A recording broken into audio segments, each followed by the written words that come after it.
Pigeon didn't know specifically about other women, but I think Craig does. Here is his report.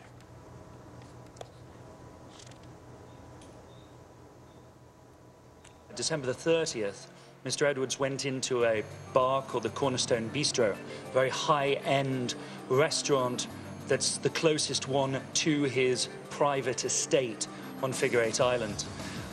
There is a very attractive bartender called Stephanie Brashears, who on 4 consecutive nights was approached by Mr. Edwards at the bar. The alleged encounters occurred around the Christmas holidays. Enquirer reporters went to Wilmington, North Carolina, where they say others corroborated Stephanie's story. Mr. Edwards told her that ever since seeing her 6 months prior to that, when he came into the bar with his wife and eldest daughter, that he had always thought about her.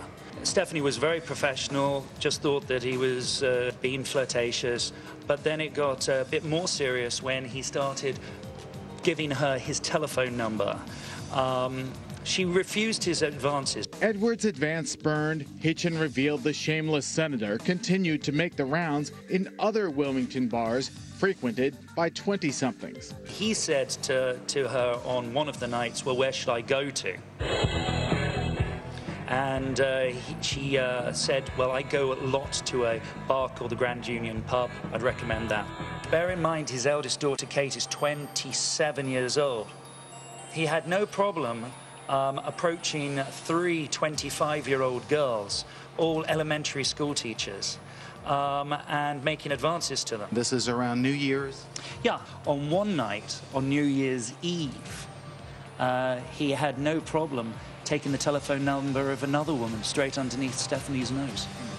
Now, you're part of a team of reporters for the National Enquirer who've been following Senator Edwards' movements for years now.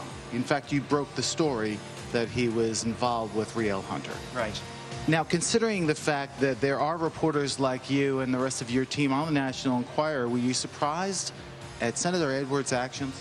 I feel it's a great disappointment, because obviously a man who is clearly very talented as a lawyer, clearly very keen on achieving very high office in the United States, who I think a lot of people put a great deal of support into, great support, not just money, but just time. I think he's disappointed a lot of people, and I think that's terribly, terribly sad. I think the Enquirer reporter there, unlike their reputation, was very much understated in saying he disappointed a lot of people. Right. In fact, how is the public responding to these latest reactions?